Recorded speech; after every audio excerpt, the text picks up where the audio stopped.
Welcome to Goldeneye, running on PC in 2019, in 16:9 and using the mouse and keyboard. So, Goldeneye is one of the very first FPS games to release on console, and I believe it was either 1996 or 97, somewhere around there. And it was one of the first FPS games I ever played, and also one of the only games I completed on the N64. So it's quite interesting to see it in such fidelity running on PC in 2019. So I'm going to be taking a look at it, playing it live, and seeing how it holds up and whether or not you should check it out. So the emulator that I'm running on is called 1964. Now, there are other emulators available like Project 64 and probably a few others which you can play.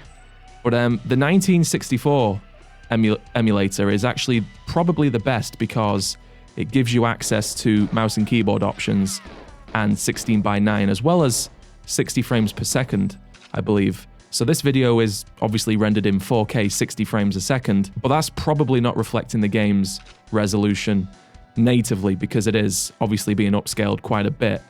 But I would say for a game so old, it still looks okay.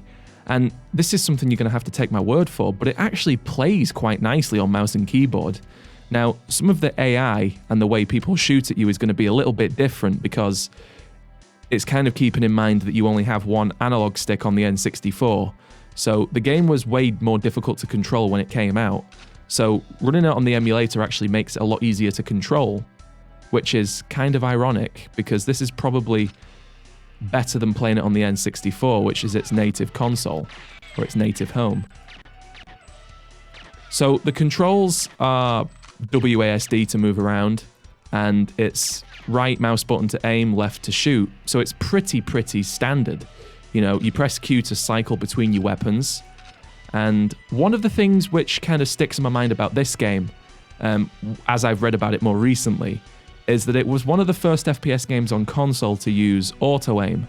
Now, I can't really show you that because I'm using mouse and keyboard. It kind of doesn't really work the same, but auto-aim worked in a way that made it so your gun sort of pointed towards your enemies, at least when you were playing on the original N64.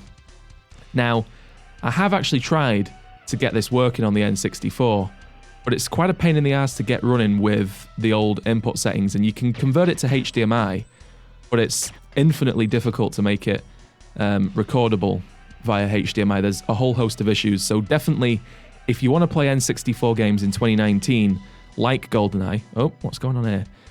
It's definitely best to emulate them because you can upscale the graphics, you can get the edges looking a little bit less jagged, and overall, running on PC just seems to be the best way to go because obviously the hardware's quite a bit dated on the N64 and it just runs better, and I think this is by far the best way to play N64 games.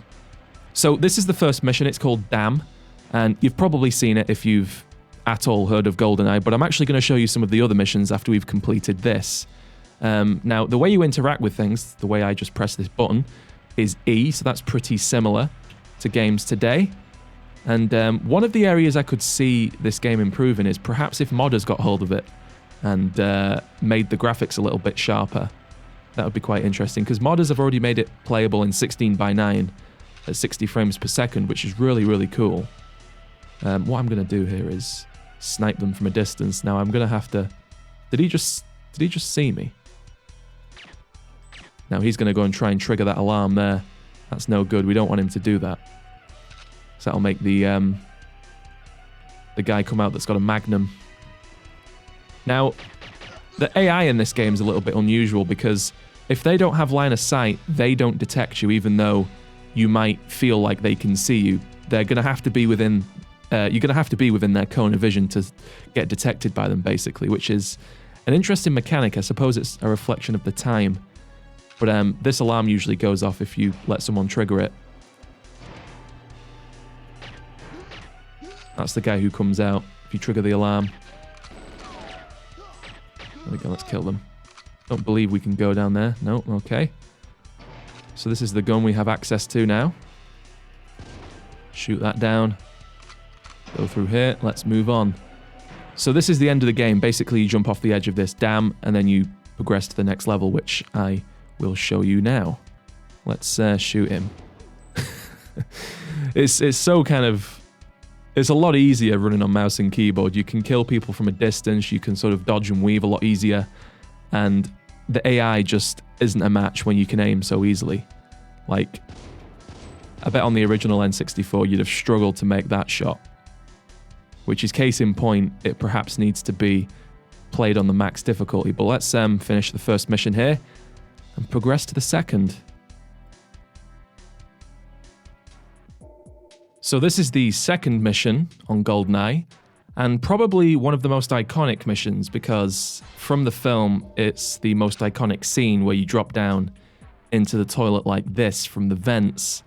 Now, this is probably a really good mission to show you the whole line of sight thing that I mentioned in the first mission there. So one of the most funny mechanics in this game, I think, is that you can shoot people's hats off and they don't notice. But if you do shoot a little bit below their hats, you will be able to kill them with one headshot. Now, there's a few people in this building, I think, if I remember correctly, so we're going to have to be careful. So he died almost instantly. And if we open up these doors, there's people having pisses and shits in the toilets. Yep, he's coming. There we go. And if you kill people with your suppressed pistol like that, you're not going to alert everyone in the area, which is nice. And the hats actually stay there, which is kind of funny. Usually on Duke Nukem you'd be able to do something with the toilet, but on this you can't, which is a little bit disappointing, but you know what? We're going to have to live with it. Now, one of the things I didn't actually show you in the first mission there was the start options. Now, when you press enter on the keyboard, his watch comes up, and on here you've basically got access to the weapons you've got, and there's a few different options which I don't actually remember, and because I'm using a different control method, I don't exactly know how you navigate the menu. But here I'm pretty sure you can actually enable cheats, at least on the N64 version. The cheats I've got enabled just give me access to all of the missions, but there are more cheats embedded into the emulator I'm using, but this would be where you input the cheats on the N64.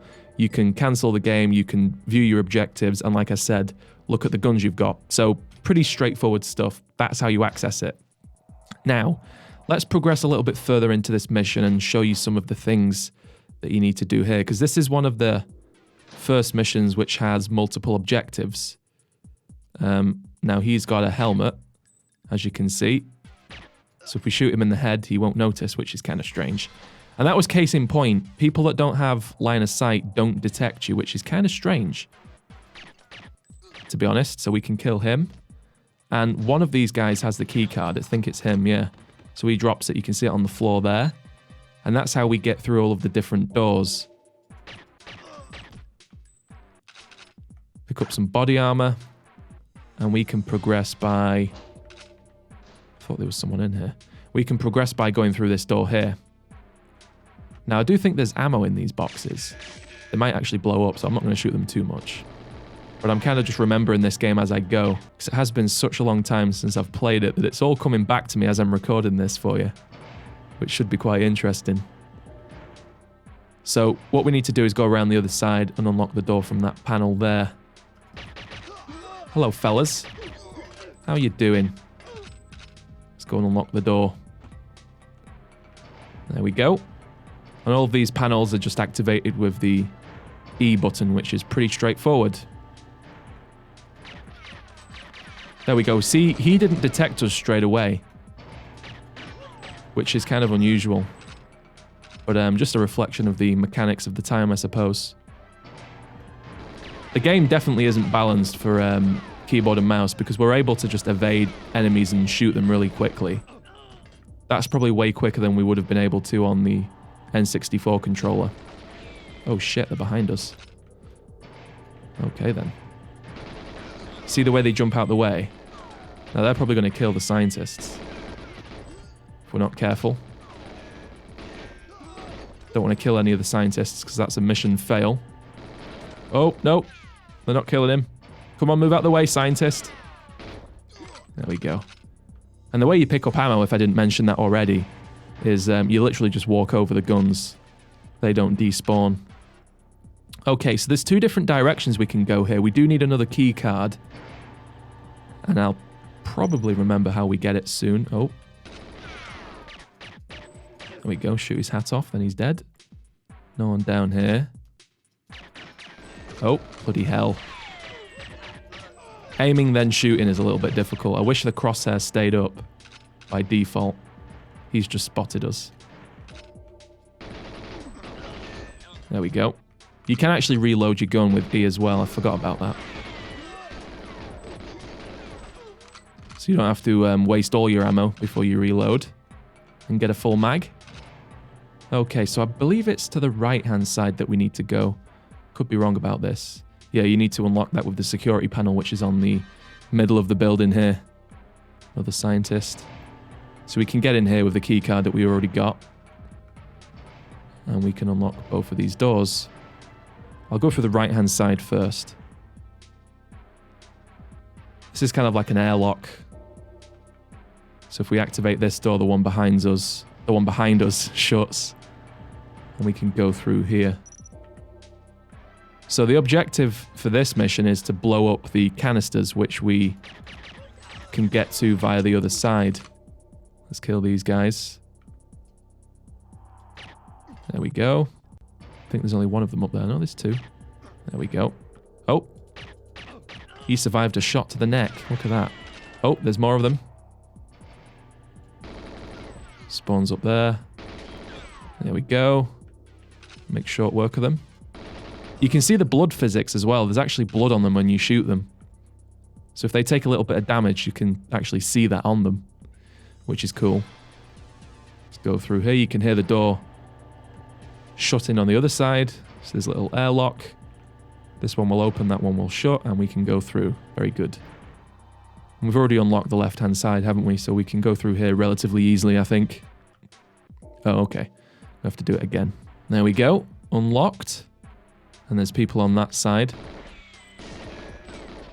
I wonder if we can... There we go. I shot his hat off. The hats stay there. The bodies despawn, but the hats stay. Kind of amusing.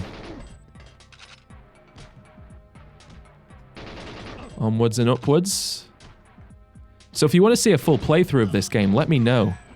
And if there's any other N64 games you'd like me to check out in 2019... I'd be happy to oblige, because there's a bunch of them that I've not played for years, which would be nice to revisit, especially in 16:9. I think Perfect Dark is on my list. This guy. Yeah. Time to leave. Let's go. Does he follow me? You'll need this decoder to open the... Okay. So we've been given a code. I'd forgotten that part, actually. Don't think there's anyone in here. This door is locked. Didn't we just get a key card? The bottling room, I believe is what he said. Not sure where we get the key card from that. Probably through here? I'm not entirely sure. It appears we're a little bit lost, fellas. I don't think there's any more keycards that are easily accessible. 400 rounds seems to be the limit that we can carry. This door is locked. Okay, well I think we'll call that quits for this mission. Let's take a look at something else, shall we? Let's take a look at one of the other iconic missions, and we'll call it a day from there. Okay, let's go. Mission number 3. So the last mission I'm going to give you a quick look at is probably the one that I remember the most, and it's called Streets. This is the mission where you get access to a tank. Now, I'm going to play it on the easiest difficulty setting just because I can't remember this off the top of my head. But it's set in St. Petersburg. We're playing as 007, of course. And we've got to get to a tank. And you can see there's a timer at the bottom which we need to get to somewhere before it runs out. The sound seems to be a little bit dodgy on this mission for some reason. Not sure what's going on with the sound. But one of the things about this mission which sticks in my head is you pilot a tank. I'm actually going to pick up all the ammo I can. And this is something that also happens in the film. So we can actually switch to the tank's big gun. You can see it moving up and down, side to side. And one of the best things about it is when you run them over, when you run the soldiers over, I think there's a soldier behind us here. We're not going to be able to run this guy over, are we? We're going to have to blow him up. Okay, there we go. But when you run them over, there's a really satisfying sound, which I'll show you. Come on, where are you, soldiers? You can hear them get squashed under the wheels. They're civilians. I'm not going to run over the civilians. There we go. You hear it? They scream and then they get squashed. There we go. I don't think you can squash civilians. You probably can squash civilians, actually. You roll over the vehicles here. You take a bit of damage from the fire, actually. Now, you can actually switch to your guns while you're in the tank here, which is quite useful. So what I can do is shoot them from a distance, or just do one of them numbers and blow them up from afar. Now, the aiming doesn't quite work on this for some reason, which is a little bit annoying. But I suppose we'll just knock them all over and squish them. Get that really satisfying squash noise. Oh, they've got rocket launchers. Oh, that's not good. Let's try and get past those guys swiftly. Can't remember the way. I think it's to the right down here. Could be wrong. Oh, dear. Oh, I've got my... let's blow those up. I've got my karate chop hands out. They've got their backs to us. They can't see us. Another civilian running past there. It's probably this way, isn't it? Oh, we've gone round in a bloody circle. I could run around these streets forever just running people over, to be honest. It is quite satisfying, so I guess we needed to turn left. Which is no sweat. I am going to run this civilian over. Sorry about that, dude. Sorry about that, dude. This is probably one of the very earliest vehicle sections in a game too, which is kind of impressive if you think about it. Let's blow those up. It seems the sound is pretty messed up on this version of the game, which is kind of annoying because it's the best one to record with. The other emulators that I've tried do a good job with the sound, but it seems the sound on this is a little bit dodgy. God, they're really shooting at us, aren't they? Damn, I actually might die here if I'm not careful. If they get a couple more hits on us, they'll definitely kill us. Just squish them. I've got my karate chop hands out again. Let's try and bob and weave. I think this is where we've got to go, is it? Yeah. Alright, so there we go. That was Goldeneye. Let me know in the comments what you think. And if you've played it before. Just let me know what you think, either way. But that's going to be it for today. Thanks for watching. And I will see you in the next video.